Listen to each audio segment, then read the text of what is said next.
vez que a gente vai falar ou vai ver alguma aula, geralmente a gente fica querendo gravar, querendo memorizar, e às vezes esquece os conceitos mais importantes, né? O que vocês memorizarem agora, gravarem, daqui a um mês, 15 dias, vocês já esqueceram, né? Mas o que vocês entenderem a lógica, vai ficar para sempre, né? E eu gosto de dizer o seguinte, hipertensão intracraniana, quem gosta de neuro tem que entender. Por quê? Se você entende hipertensão intracraniana, você vai entender, principalmente o manejo de emergência, né? Do tumor, do AVC isquêmico, da hidrocefalia, dos hematomas, da maioria das doenças neurocirúrgicas, em especial as urgências, o grande problema dela vai ser justamente o evento que pode levar à hipertensão intracraniana. Por quê? Está dentro de uma caixa fechada. Então, se você tem o cérebro dentro de uma caixa fechada e você entende que qualquer coisa que modifique isso vai gerar uma hipertensão intracraniana, você consegue entender muito da lógica da neurocirurgia. Aí você pode dizer, Júlio, mas eu não vou ser neurocirurgião, eu vou ser clínico, eu vou ser emergencista, eu vou trabalhar em terapia intensiva, eu vou ser neurologista. Se você está aqui é porque você se interessa por neuro. Então, entender hipertensão intracraniana em qualquer um desses cenários vai ser muito importante, né? E eu gosto de dizer que a gente tem essa dificuldade, principalmente quando é estudante, que a gente está longe da prática, né? De criar um mundo da fantasia, né? Um mundo de tudo perfeito, né? O velho Pokémon, que é tudo bonito, né? Mas quando você vai para a realidade, a gente sabe que é muito diferente, né? Então, o que eu quero mostrar para vocês é a lógica que vocês têm que entender de hipertensão intracraniana, o que é que acontece no cérebro, para a partir daí isso vai derivar da prática de vocês, independente de onde vocês atuem. Pode ser como neurocirurgião, pode ser como neurologista, pode ser como clínico geral, como oncologista, que vai lidar com metástase também, né? Então, qual a lógica da hipertensão intracraniana? Das conceitos mais importantes que você tem que entender. Se você entende tudo, tudo de neurocirurgia a partir daí vai ficar mais fácil. Que é o seguinte, a gente tem o cérebro, que é o que mais ocupa o volume, obviamente, dentro da caixa craniana. A gente vai ter o sangue arterial e o sangue venoso, e também a gente vai ter o líquor. E se a gente entende esses três volumes, né, sangue, cérebro e líquor, dentro de uma caixa fechada, a gente entende que qualquer coisa que modifique esse volume pode levar à hipertensão intracraniana. Júlio, mas pode ser o quê? Pode ser um tumor. Vai gerar o efeito de massa e vai acabar levando ao aumento da pressão intracraniana. Pode ser hidrocefalia, pode também. Se você tem um acúmulo de líquor, vai levar à hipertensão intracraniana, né? Pode ser um aneurisma roto, o sangue, né, vai romper, o sangue vai ficar lá dentro aumentando a pressão. Pode ser um trauma crânioencefálico que vai fazer o efeito de massa pelo volume novo que está chegando ali. Então, essa é a lógica. E outra coisa, mas muito, muito importante para você entender, é que o cérebro, apesar de ter esse volume, apesar de ter uma caixa fechada, uma caixa rígida, uma caixa dura, né? Você tem uma série de efeitos e de eventos que o cérebro consegue atuar para segurar um pouco caso o volume aumente. Então, obviamente, né, você pode reduzir a quantidade de líquido, a gente tem 150 ml, troca isso 3 vezes por dia, né, se for um evento ou um problema que vai crescendo lentamente, como o meningioma, um tumor de crescimento baixo, o cérebro vai se adaptando, né? Você pode reduzir o volume sanguíneo, né, porque também dentro dessa volumetria, né, a gente tem quase 78, 80% do cérebro, 10% sangue, sendo líquor. Então, vocês percebem, né, que o líquor, né, e o sangue, né, estado líquido, você tem uma possibilidade maior de isso se expandir. Além disso, o cérebro ele pode ser comprimido também, né, principalmente lesões que crescem lentamente. A situação de hipertensão intracraniana, o que mais preocupa a gente é quando há uma mudança súbita do volume. Então, se você ver esse gráfico aqui que eu estou colocando à direita, o volume começa a aumentar, é como se o cérebro conseguisse, por um determinado momento, se adaptar a esse novo cenário. Passando de um momento, rapidamente ele descompensa. Então, a primeira coisa para vocês entenderem da hipertensão intracraniana, principalmente a que se apresenta de forma aguda, é que muitas vezes o paciente chega com a dor de cabeça, ele chega relativamente estável e do nada piora de uma vez. E muitas vezes pode ter herniação intracraniana e isso é uma coisa irreversível. Então, hipertensão intracraniana é uma urgência, o tempo é cérebro. E, principalmente, casos como hidrocefalia, como hemorragia, às vezes o paciente chega bem, chega até andando no pronto-socorro e dentro de poucas horas ele pode estar morto, falecer, porque herniou o cérebro. Você tem que entender essa lógica do cérebro, que até um determinado momento ele consegue compensar, modificando a quantidade de líquor, de sangue, de cérebro, tem uma certa complacência, mas depois de um determinado ponto, ele piora de uma vez. Então, tinha alguns mais, que até dizia, né, o paciente que chega com esses sinais, ou que tem alguma coisa de pressão intracraniana, pode esperar, que se você não fizer nada, isso vai descompensar rapidamente, né? E, obviamente, sempre o destaque, quando a gente vai falar de hipertensão intracraniana, é o sistema ventricular. Porque o sistema ventricular, ele tem o aspecto de ser o que mais modifica. Número 2, ele tem um aspecto que muitas vezes você tem que atuar nele, no cenário de hipertensão intracraniana, ou para botar uma DVE para monitorizar a pique, ou para colocar uma DVP, se for hidrocefalia, ou para fazer endoscopia. Então, o líquido é como se fosse desses sistemas, né? Cérebro, se você tira uma parte do cérebro, isso é muito arriscado, pode deixar sequela. Então, realmente, só em situações, se o paciente tem um tumor, tem efeito de massa, alguma coisa lá que você tem que atuar. Ou tem um coágulo, você quer chegar até ele, aí você vai mexer no cérebro. Mas são situações muito específicas, né? O sangue também é complicado, sangue venoso, sangue arterial, você não vai conseguir reduzir o volume, porque vai estar o coração bombeando e tal. O líquido, não. O líquido você consegue reduzir, são 150 ml, vocês viram aqui que são 10% mais ou menos, né, do volume, então você tem essa possibilidade de atuar. Se o problema for hidrocefalia, você vai resolver hidrocefalia, vai aumentar esse volume e está nessa região central. Então é importante vocês entenderem isso. Ah, Júlio, vamos dar exemplo para vocês entenderem o sistema no caso de um paciente que tem um cisto. Então, claramente, o cisto vai fazer o quê? Aumentar a pressão intracraniana. Esse é um paciente que eu e Diana operamos, e Mayra como instrumentadora na Beneficência Portuguesa. E o que, que você vai fazer isso dessa maneira? Você vai colocar um endoscópio, você vai fenestrar o cisto. Então, o paciente tem um cisto, esse cisto não está comunicando com o sistema ventricular. E como é que você vai fazer? Através da endoscopia, você vai fazer a comunicação. Então, é isso que vocês estão vendo. Aí a gente... Então, a gente usou a neuronavegação, volta aqui só para verem, isso aqui é a neuronavegação, para você saber exatamente, você consegue ver como esse ventrículo, né, tá com essa forma, né?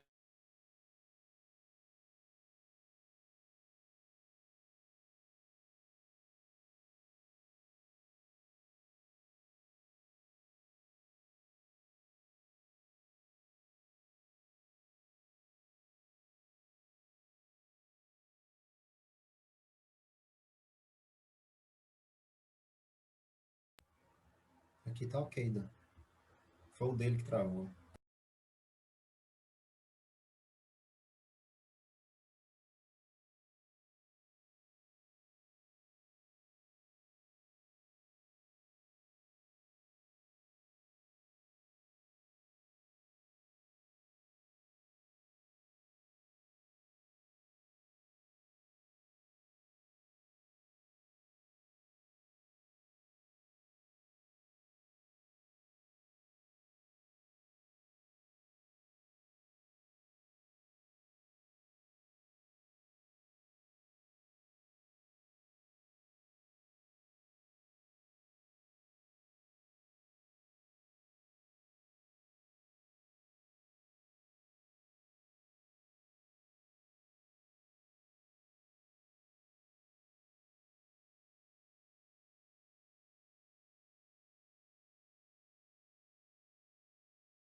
Então, pronto, pessoal, continuando. Já voltou. Então, aqui a gente estava na parte da endoscopia, então o que é que a gente faz? A gente faz essa aberturazinha do cisto, que a gente acompanhou pela neuronavegação, e a partir daí você comunica o ventrículo com o cisto. É esse o grande objetivo desse procedimento. E aí você começa a ver, tá vendo? Aí já é comunicando justamente o ventrículo com o cisto, a gente tá vendo a parte do cisto, já que a gente está dentro dele, a gente consegue ver, tá vendo? Ó, dá para ver uma parte que é o cisto e outra parte que é a cavidade ventricular. Então a gente vai fazer essa endoscopia justamente por isso. para comunicar. E às vezes a gente faz vários furos, que a grande preocupação da gente é do cisto perder esses furinhos que a gente fez, né? E voltar a piorar a comunicação e crescer novamente. Então, continuamos.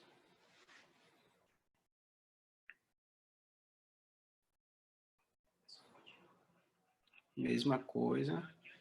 Fechando. Mesma coisa. Aí você consegue ver. Agora vocês vão ver, tá vendo?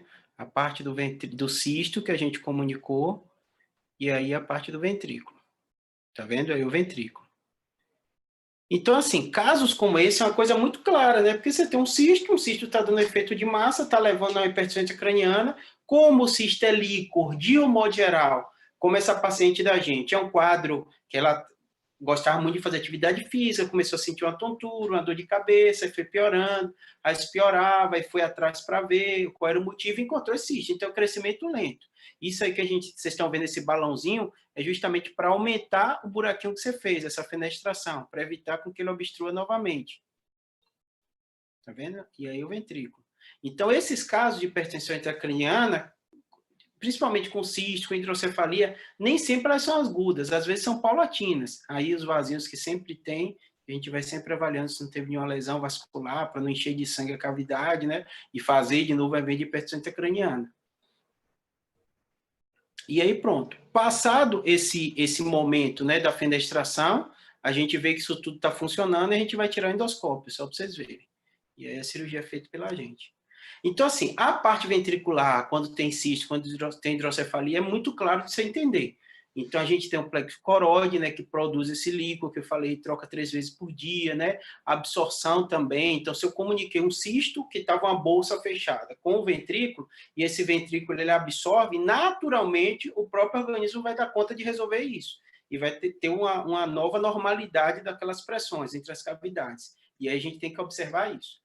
Só que o que acontece? Na grande maioria das vezes, repetindo, isso que a gente está falando aqui de pressão intracraniana vai servir para tumor, vai servir para hematoma no traumatismo cranioencefálico, vai servir para hidrocefalia, tudo isso. O grande problema e a grande questão é quando isso acontece muito rápido. Porque quando isso acontece muito rápido, não dá tempo do cérebro se reorganizar. Então, eu não quero que vocês memorizem isso aqui. Eu, como neurocirurgião, minha grande visão da hipertensão intracraniana é o seguinte: tem alguma coisa acontecendo. Esse paciente tem uma manifestação clínica aguda ou crônica, uma coisa que vem piorando. Eu, hoje, basicamente, atuo consultório. Eu vou ter grande acesso, e a maioria dos meus pacientes são, como eu mostrei esse cisto para vocês. O paciente vê um quadro, ele fica tonto, ele fica com a dor de cabeça, porque o cérebro dele está tendo tempo para se adaptar. O grande problema, grande fator crítico, é esses pacientes que mudam de forma abrupta. Trauma cranioencefálico, hidrocefalia aguda, um tumor intracraniano. Por quê? Além da pressão intracraniana aumentada pelo volume, por tudo isso que a gente já falou aqui, ele vai ter uma série de cascatas que vão desencadear no cérebro dele, que vão levar a uma piora da hipertensão intracraniana. Então, se tem alguma coisa que você tem que entender de hipertensão intracraniana, que é muito relevante, não precisa gravar agora, porque o tempo todo você tem Google, você tem tudo, né? Eu quero que vocês entendam agora. É que, além dessa mudança do aumento do volume, da pressão, tudo isso que eu mostrei para vocês até agora, da doutrina Mankell, é que uma série de fatores modificam no cérebro. Então, esses fatores vão levar, pode ter aumento de CO2, vai ter redução da pressão de oxigênio, o volume sanguíneo também vai modificar. O cérebro ele não vai ficar parado. Ele tem um certo limite da pressão, mas quando qualquer coisa desencadeia, ele começa a cascar. Tem tudo no nosso sistema, do nosso organismo, é assim, né? Então, a gente tem que entender isso. Por isso que eu, como neurocirurgião, eu entendo isso, eu tenho o meu papel de atuar rapidamente. O neurointensivista, o neurologista que trabalha em terapia intensiva, ele vai ter que entender todas essas coisas, além da pressão intracraniana, todos esses fatores que, como ele clínico, vai atuar. Mexendo na pressão arterial, eu vou subir, eu vou reduzir a pressão arterial, como está a saturação, vou precisar de bulbo jugular, não vou. Então, eles vão estar olhando todas as medidas clínicas que é necessária para isso, né? E outra coisa, mas muito importante para você entender de hipertensão intracraniana, eu costumo dizer o seguinte: a neurocirurgia, mesmo que eu, Júlio, não trabalho hoje mais em trauma, não trabalho em pronto-socorro, sou cirurgião que tenho meu consultório, opero meus pacientes, né? que eu vejo no consultório e maioria oncológica. Mas a gente tem que entender que a neurocirurgia, a base da neurocirurgia foi o trauma crânioencefálico. Então, tudo que a gente entende hoje de hipertensão intracraniana, ele veio dos primórdios do trauma crânioencefálico. Aí você pode perguntar, mas Júlio, como era que se sabia sobre pressão intracraniana? Como é que se sabia tudo isso? Outra coisa importante você entender, é aleatório não, vamos dizer assim, é de forma experimental. Então, basicamente, ninguém vai ficar fazendo pesquisa de furando a cabeça dos outros para ver qual é a pressão intracraniana, né? Nem bioeticamente é necessário. Então, tudo que a gente aprendeu de pressão intracraniana foi pacientes vítimas de trauma. A grande maioria. Tem outros trabalhos? Tem, mas a grande maioria dos trabalhos. E como se via, definiram que a pressão normal é 20. E agora tem até o novo guideline fala em 22, através de experimentos, através de observação do que acontece com a pressão intracraniana desses pacientes que foram monitorizados. Isso é uma coisa muito, muito importante vocês entenderem, porque isso vai servir de base para vocês entenderem toda a lógica que a gente atua dentro da neurocirurgia. Porque vai existir uma variação normal. Então, quando você pensa nesses trabalhos, não são milhares e milhares de pessoas, como de cardiologia, de hipertensão intracraniana, até os trabalhos de Covid que a gente está vendo agora, com milhares e milhares. Não, são grupos pequenos. Então, se acostume, quem gosta de neurocirurgia especificamente, a ler trabalhos com casuística pequena. Então, eu peguei os principais trabalhos que avaliavam isso de hipertensão intracraniana, né? E viram. E esse gráficozinho aqui acho que da direita da tela de vocês também, que mostra essa parte azul e essa parte vermelha, mostra bem assim. O que começaram a observar? Que quando a pressão ia aumentando, ia tendo os piores desfechos dos pacientes. E relacionado ao tempo. Quanto mais tempo e maior a pressão, pior esse paciente vai ter o desfecho. Então, basicamente foi isso. E de forma arbitrária, obviamente consensual, do especialista, diz assim, onde é que o ponto mais crítico que acontece isso? O 20. Então, o número que a gente vê que a pique normal é 20, é muito baseado nisso e nesses experimentos. E hoje tem se falado nesse novo guideline 22, mas no dia a dia, na rotina, você percebe ainda 20 sendo o grande marco da neurocirurgia. E é importante vocês saberem isso, porque às vezes você se pega ou debatendo, ou discutindo com pessoas, fala, não, 20 e tal, eles às vezes esquecem de todo como se embasou a se chegar a esse número, né? Porque a ciência é dinâmica, né? Então, se vocês gravarem 20 hoje, pode ser, como eu falei, que você é o novo guideline, que falou 22. Então, você tem que entender qual a lógica e o que se baseia isso, né? Até porque os trials novos estão saindo, e isso é verdade, na ciência sempre ela é relativa e transitória, mas a compreensão do que acontece geralmente é um conhecimento mais duradouro. Por isso que eu quero que você fixe nisso em vez de valores e forma. E, além disso, vocês têm que entender que, além da monitorização da pressão intracraniana, nos últimos anos, na última década, principalmente depois dos anos 2000, aumentaram muito formas de medidas indiretas da pressão intracraniana. Então, além da PIC, que é o clássico, é o mais importante, é a nossa diretriz, surgiram muitas outras possibilidades. Doppler transcraniano, que não vai medir a PIC, mas vão dar informações relevantes, e você vai ter novos parâmetros para ver se a pressão intracraniana está aumentada ou não. O ultrassom, bainha do nervo óptico. Então, assim, são uma série de informações que tem se somado para essa informação da pressão intracraniana. Lembrando, o grande objetivo, quando a gente fala PIC, fala ultrassom, fala Doppler, é evitar o insulto no cérebro, é evitar que essa cascata de danificação, de lesão neuronal aconteça. Júlio, você falou já da PIC, eu entendi mais ou menos a PIC e tal, mas eu sou estudante, eu quero saber da clínica, como é que eu vejo esses pacientes que têm pressão intracraniana. Aí vai depender do que esse paciente se apresente, principalmente na relação causal, né, do que causou o problema dele, o que é que foi. Se é um trauma, essa mudança é agudíssima. Se é um trauma crânioencefálico, vai ser hematoma, vai ter o coágulo, vai ter o sangue. Então, é algo muito clássico. Então, nesses casos de trauma, Júlio, a história é tão relevante, vai ter essa manifestação? Não. Uma coisa muito clássica. O paciente chegou, o carro capotado, inconsciente, você já imagina, hipertensão intracraniana, você vai agir. Então, a neurocirurgia de emergência, muitas vezes, eu até costumo brincar que é das áreas que a imagem é soberana. Então, quando me chamam, está de sobreaviso, quando ficava pronto-socorro, geralmente o paciente já passou pelo cirurgião do trauma, ele já viu o rebaixamento de nível de consciência no ATLS dele, já fez a tomografia e já fala assim, ó, toma aqui, tem hematoma, está com sinal de pressão intracraniana, entubamos na cena, estava muito grave, que o acidente foi claro. Então, assim, não tem muita ciência. É clássico, tem um trauma, pronto, você resolve. No tumor. O tumor, que é o que eu mais lido, de um modo geral, é aquele paciente oncológico, ele já tem um oncologista dele, o clínico já sabe. O tumor nem sempre se manifesta com a primeira metástase do sistema nervoso central, então pode ter outras metástases. Aí ele começa a ter confusão e tal, e o oncologista já vai te chamar, toma aqui a tomografia, a ressonância ou a metástase. Mas, para vocês que são acadêmicos, tem que entender a manifestação clínica clássica, quais são os sinais de pressão intracraniana, redução do nível de consciência, dor de cabeça, crise convulsiva, papiledema, mudança na papila, né? Postura também anormal, vômito, sinais, mudança dos sinais vitais, a clássica tríade de Cushing, que aí, mesmo quem não quer fazer neuro, mas que pensar em prova de residência, quase toda a prova tinha isso na minha época, hoje não deve ter mudado muito, né? Mudança, né? Aumento da pressão arterial, né? Bradicardia, alteração respiratória, né? Tem várias nomenclaturas que às vezes usam sinônimo disso, né? Vômito, alteração da fala, né?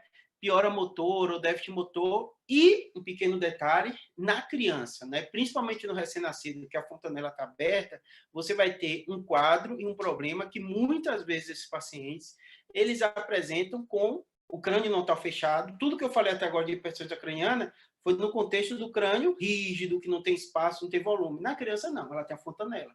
Então, muitas vezes, a fontanela fica turva, é como se tivesse um espaço a mais para esse cérebro crescer, diferente do que eu falei até agora, né, que só tinha o cérebro e tal, ele tem. Então, muitas vezes, essas suturas, elas se desconectam, ou se alargam, se afastam, e surge um novo espaço para reduzir o dano neuronal.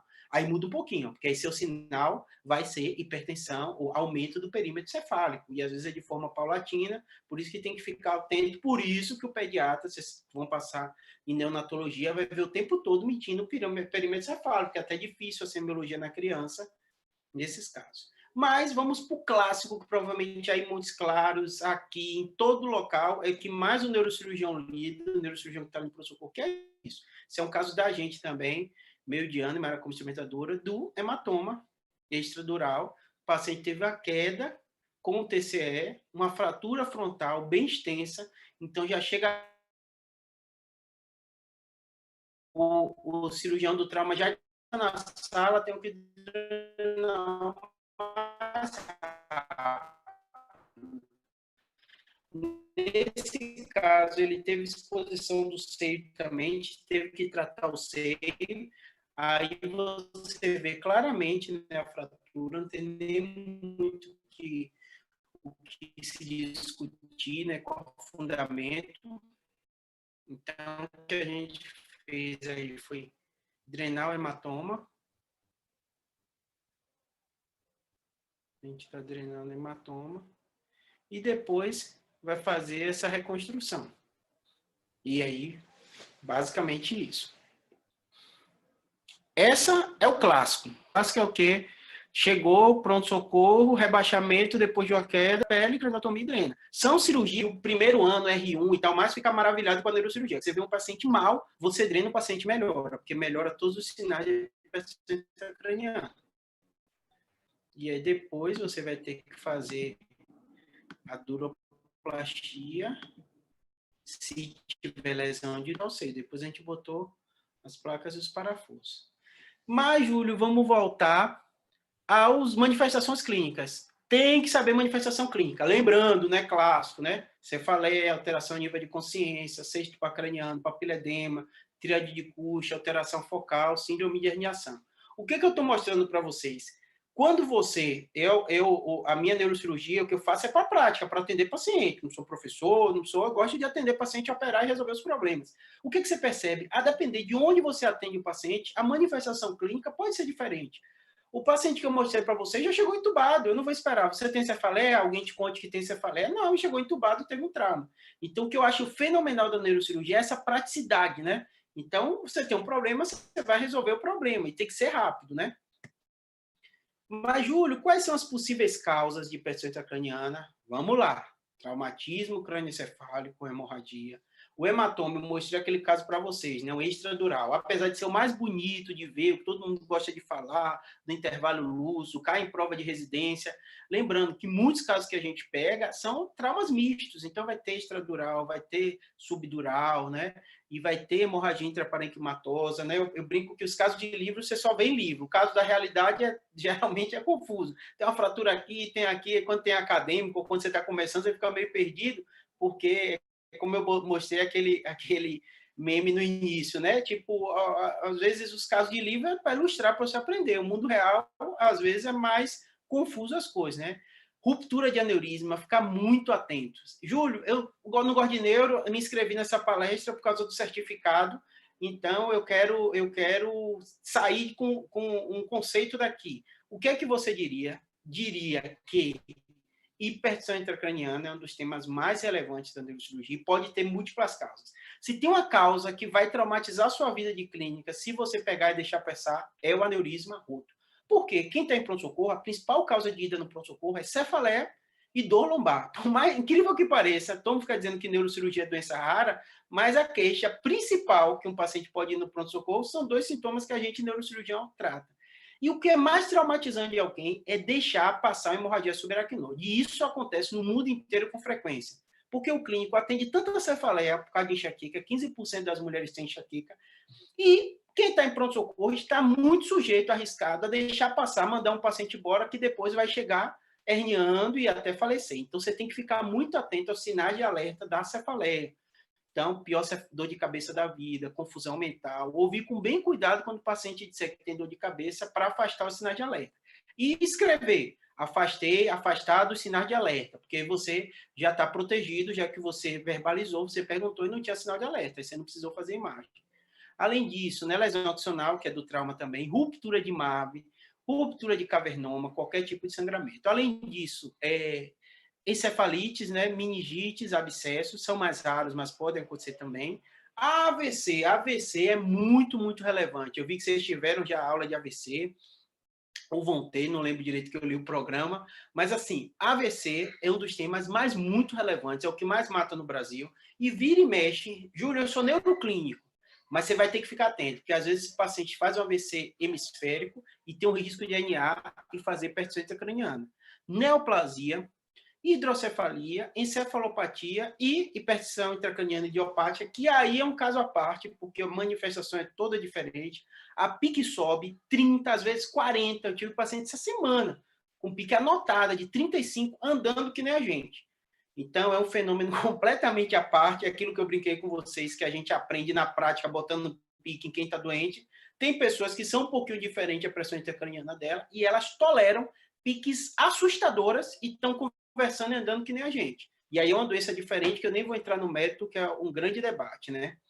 E além disso, você tem que entender, estou conferindo aqui o horário, faltam mais 20 minutinhos, que você tem uma escadinha de terapêutica. Então, vai desde a alteração da sedação, por causa da pressão intracraniana, né? Postura da cama, isso aí, toda a prova de residência quase pergunta. A primeira medida é para baixar a pressão intracraniana, elevação da cabeceira, né? Você pode botar uma DVE, você pode utilizar o monitor, hipotermia ser o seu papel, a crânioectomia descompressiva também. Aqui, quem chama Paula de pique, geralmente o aluno, só quer ver de craniectomia. Ou o aluno que começa acompanhando o neurocirurgião só quer falar de craniectomia. Por quê? Do arsenal que a gente tem de neurocirurgião, nada tem um impacto tão grande como a craniectomia descompressiva. Então, o que acontece? Você está dentro de uma caixa craniana fechada. Isso aqui, ó. É um crânio fechadinho, o cérebro está aqui dentro. Você imagina se você tira um flap ósseo e esse cérebro tem espaço para crescer. É algo muito óbvio, né? A pressão intracraniana vai reduzir. Então, a craniectomia descompressiva é algo fantástico, fantástico. Você retirou, eu gosto desse gráfico para vocês entenderem. Só de tirar o flap ósseo, você uma pique de 30 já tem uma redução para 10, ou seja, normal, né? E se você faz ainda duroplastia, em média, vai ter uma redução mais de 5. Então, assim, só de tirar o osso já melhora se você ainda abre a dura, né? Porque a meninge, a dura mata ali protegendo, você tem uma redução. Então, assim, a craniectomia descompressiva, memorize isso, é fenomenal para reduzir a pressão intracraniana. Então, todo o trabalho de craniec descompressiva, o que acontece? A PIC, que é o que mata, o que dá essa consequência, ela vai estar alta e a craniec vai reduzir. Gravem isso na memória para vocês. Craniec reduz a PIC, craniec reduz a PIC, reduz mortalidade. Agora eu vou falar depois a pegadinha, um pouquinho para frente, que é o seguinte, tem que ser uma craniec ampla, tem que ser extensa, você tem que deixar um flap muito grande. Onde você vai colocar o osso, tem um debate na literatura. Se tiver banco de ossos aqui, a gente tem. Deixa lá congeladinho, depois coloca de lugar. Quando eu trabalhava em serviço que não tinha, no abdômen, é uma excelente opção, né? E tem locais que às vezes é aquela tragédia, o osso está fraturado e tal, você não tem como guardar, tem risco de infecção, você pode desprezar também o osso. Fossa posterior, que eu não falei até agora, só fiquei falando pique, mas tem que entender que a fossa posterior trabalha dentro do crânio como um compartimento diferente e muito mais sensível, porque o tronco está ali, então qualquer aumento da pressão intracraniana nessa região aqui posterior, que funciona como outro compartimento, já vai dar uma compressão direta no tronco. Daí, a fossa posterior ser tão relevante e você também trabalhar com a craniec descompressiva. Vamos lá. Júlio, neurocirurgia tem muito trabalho, algumas coisas não, mas craniec descompressiva tem trabalhos muito bem desenhados. Eu até brinco com o neurocirurgião, falo, ó, clínico grava tanto tanto clínico, grava só esses de craniec descompressiva que você aprende a argumentar muito bem com o clínico na UTI e tal. Então tem o Décimo, tem o Destiny, tem o Hamlet, Redfruit, Destiny. Para que situações? AVC hemisférico e para o trauma crânioencefálico. Então, são dois contextos que a craniec tem traios muito bem desenhados. Júlio, o que esses traios mostram? Falando bem grosseiramente, a maioria deles. Precocidade. Então, se tem sinais de pressão intracraniana pelo AVC hemisférico, precocemente você fazer tem maior impacto nas primeiras 48 horas, tardio, tem pouquíssimo efeito, vai reduzir a PIC, mas vai ter uma consequência muito grave, sequela, e no trauma crânioencefálico também. PIC refratária, craniec descompressiva. Tem o edema difuso, tem uma descompressão, tem um hematoma subdural extenso, com herniação, você acredita que mesmo drenando isso não vai resolver, craniec precoce. Lembrando que o grande debate da craniec é o prognóstico. Então, o que acontece com o prognóstico? Muitos desses pacientes, aí todo mundo que é neurocirurgião sabe disso, né, na prática. Você faz a craniec, esse paciente falece menos, mas tem o risco de ficar com a sequela. Então, a maioria dos trabalhos de craniec descompressiva, eles mostram que quem faz craniec vive mais, só que você aumenta muito a incidência de pacientes com o Glasgow Outcome Scale, que é uma escala que a gente vê de qualidade de vida baixo. Então, aquele paciente acamado, aquele paciente que muitas vezes vai estar em estado sem contato com a família. Então, a sua conversa com a família tem que ser muito baseado nisso. Qual o contexto, o tempo que demorou para ver o prognóstico desse paciente. Então, vamos lá para o exemplo de PIC, também caso da gente mesmo operado, eu, Diane e Mayara como instrumentadora, um paciente com trauma extenso, a gente fez a craniec, qual o tamanho? Você tem que ampliar, tem que ser. E aí você vê, ó, o formato direitinho, no caso da gente. E isso aqui é a PIC, aquele laranjinha que está saindo, a gente usou uma PIC intraparenquimatosa. Uns 15 minutinhos, que a pouco acaba, tá vendo? Aqui, ó, tá vendo? Isso aqui a gente passando a PIC e aqui ela saindo. Tá vendo? Normalmente a gente bota do outro lado. Júlio, você falou da craniec, entendi, fenomenal. E agora, como é que você monitora? Você falou da PIC, ficou falando valor normal, mas como é que a gente vai fazer a PIC? A gente vai saber que existem várias formas de você colocar PIC. A intraparenquimatose é o que eu mais uso, que a gente mais usa. Por quê? Porque você não tem o risco da ventriculite, da infecção. Mas você tem que lembrar que a DVE é o padrão ouro, porque você monitora a PIC e depois você consegue drenar líquido. Vai ter situação, né? Hemorragia subaracnoide, você tem risco de hidrocefalia, você já vai colocar DVE. Não é como esse caso de vocês, era um trauma, hemorragia, você sabe que o risco de ter de você não resolver é baixo com a craniec, esse paciente vai melhorar, então você já coloca a intraparenquimatosa, que você tem menos riscos, e lembrando que tem as técnicas não invasivas, que eu já falei. Doppler transcraniano e ultrassom de bainha do nervo óptico também. DVE e PIC. Então, nesse desenho aqui da gente, para vocês verem, tá vendo? A PIC vai ficar no parênquima cerebral e a DVE vai ficar lá dentro do ventrículo. DVE é gold standard, é o padrão ouro. Qual é o grande problema? Nada é maravilha na medicina, né? Perfeito. Quanto mais tempo você fica, principalmente passando no 7º dia, aumenta muito a incidência de você ter ventriculite. E aí, ventriculite é complicado, geralmente são situações de paciente muito tempo de antibiótico, risco de sequela neurológica, então você tem que evitar. Então, a PIC tem aumentado muito. Qual é o lado ruim da PIC? Não é o padrão ouro, você não consegue tratar. Então, a PIC sobe, você tem que fazer outras medidas, não tem como drenar líquido, né? E o local onde isso pode estar colocado. Além disso, quando você coloca PIC, eu estou falando PIC o tempo inteiro, um número absoluto, mas hoje em dia os monitores de PIC evoluíram muito. Eu hoje e a Diana, a gente não usa basicamente um catéter que só mede a PIC. A gente tem um catéter que mede a temperatura e ainda tem outros catéteres, né, como tipo microdiálise, outras situações, né? Mas vocês têm que entender que quando você coloca PIC, isso fica monitorizado. Então, no monitor vai ter um valor absoluto, mas também vai ter uma curva. E tem uma série de interpretações que você tem que ver nessa PIC. Como assim, Júlio, alterações? O tipo de curva. Porque você vai ter a pressão sistólica e diastólica refletindo na pressão intracraniana.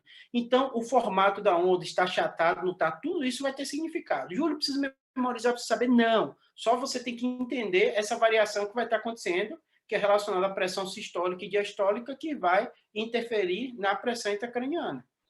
Lembrando, a gente fala o tempo todo de medicina baseada em evidência, e essa é a nossa diretriz, é isso que a gente tem que entender, é isso que a gente tem que aprender.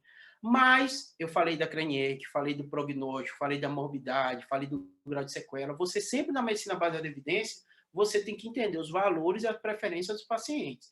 Então, para mim, Júlio, quando eu discuto Craniec em AVC, em especial, AVC isquêmico, que tem trabalho falando, em trauma crânioencefálico, você vai ter que ser muito claro para a família sobre as possibilidades.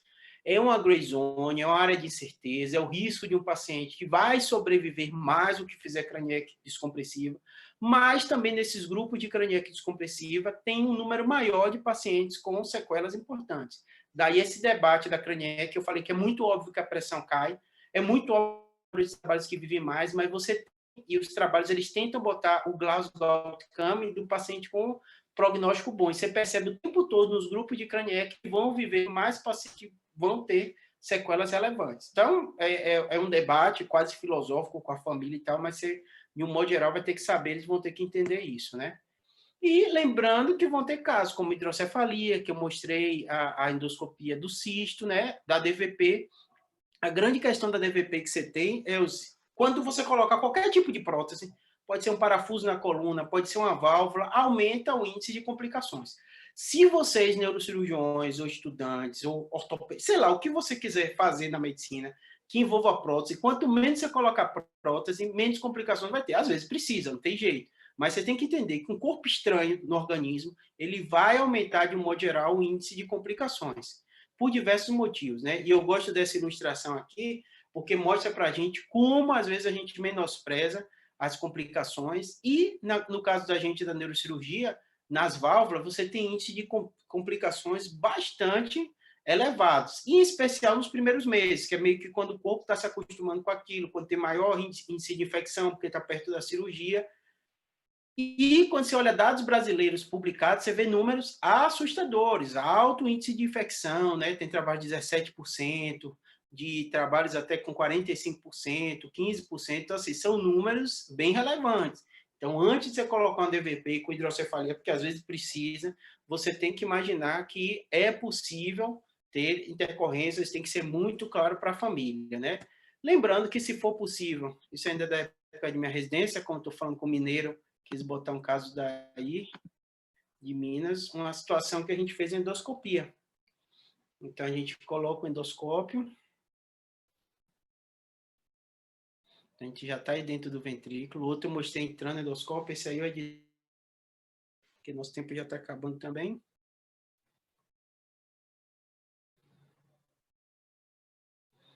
Então, a gente está aqui vendo. Então, basicamente, o que vai ter agora vai ser essa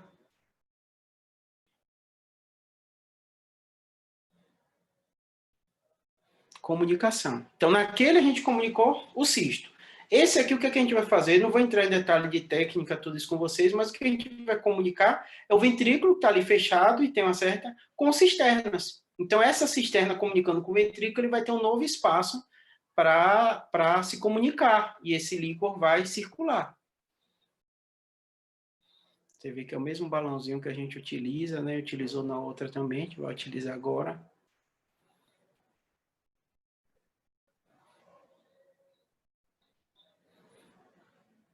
Comunicando. Quero mostrar só para vocês verem como claramente o líquido começa a fluir, pelo esse novo caminho que a gente fez.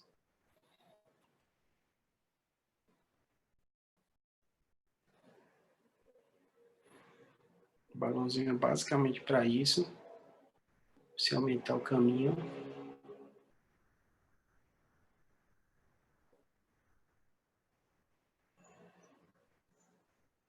E aí você está vendo lá dentro, a basilar. Só para a gente ver, tá vendo? E vocês veem como começa a ter esse novo fluxo nesse trajeto que você foi criado, que você criou. Tá vendo? Começa a ter o fluxo. E aí você tirando endoscópio. Plexo coroide, né, que é onde produz líquor, é vascularizado, a gente sempre tem que ter cuidado com fornes, tudo isso, para não causar nova lesão, que você está com a câmera aí, e você fez. Ah, Júlio, mas tem outras situações? Tem. O último caso, né, os tumores cerebrais. E aí o paciente tem uma lesão volumosa, também paciente da gente, meridiana, mas era como instrumentadora, com lesão de fossa posterior, que comprime, tem efeito de massa, aumenta a fossa posterior, que é mais preocupante, ainda dá hidrocefalia. Grande vantagem dos tumores é que, de um modo geral, o crescimento dele é paulatino e o cérebro vai adaptando. Mas o que você tem que fazer? Tem que resolver a hidrocefalia e ainda tirar o tumor. Então, tumor de fossa posterior, que é dos tumores que comumente eles crescem e costumam, além de aumentar o volume e comprimir do cérebro, eles dão a hidrocefalia. Então, tem dois fatores para levar o aumento da pressão intracraniana. E o que a gente tem que fazer? Tem que drenar e tirar esse tumor e ver como vai ficar o líquido. De um modo geral, a gente bota uma DVR transitória para esse líquido, enquanto o cérebro se readapta nesse novo cenário sem tumor. Aí, manipulando.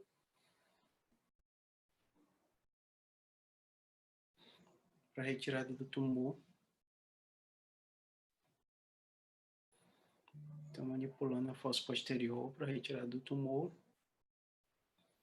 Manipulando. Ali atrás, você começa a ver o assoalho, quarto ventrículo.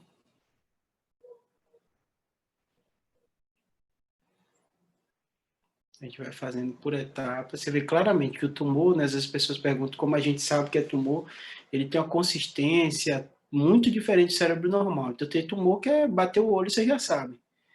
Então, aqui você começa a tirar. Tem que ser muito delicado. A assoalho do quarto ventrículo tem muita estrutura importante.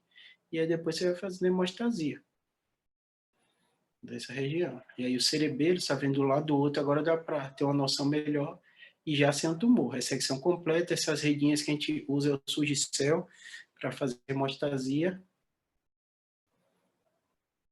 do tumor, depois da retirada do tumor. E aí depois a gente vai ver a parte que é justamente do fechamento.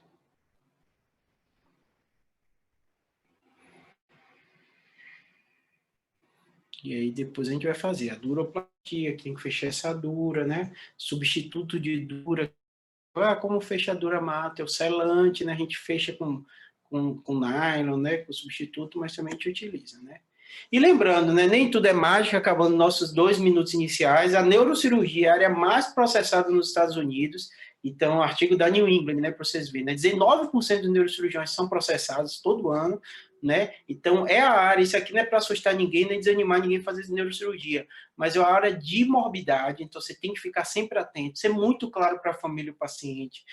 Aqui no Brasil, às vezes me perguntam, é igual e tal, não sei, mas você tem que entender que isso aqui não é para se assustar de processo, não, é para você entender que são doenças, estão situações de pacientes críticos. E toda vez que você fala de pacientes críticos, você tem que conversar muito bem com a família para ele entender. Conversar as opções, conversar o que aconteceu, conversar sobre as complicações, né? E na maioria das vezes, você fazendo tudo isso vai reduzir muito o dano, mas sempre, o tempo todo, quando você liga com hipertensão intracraniana, com doente grave, e entender que geralmente as pessoas estão passando por a pior situação da vida delas e com a doença mórbida.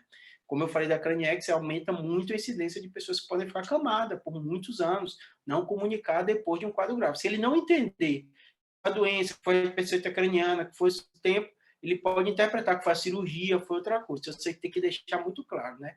E aqui o nosso canal do YouTube, quem não conhece, Neurocirurgia BR, aí tem vídeo para muito mais para paciente, mas também tem uma playlist só para estudante, que é sobre residência, sobre o SMLI, né? Tem algumas entrevistas também com outras especialidades, anestesia, dica de prova de residência também, né? De escolha da especialidade, mas basicamente isso. Vou deixar 5 minutinhos aí para as perguntas, espero que tenha ajudado. Obrigado. Para não atrasar o outro palestrante.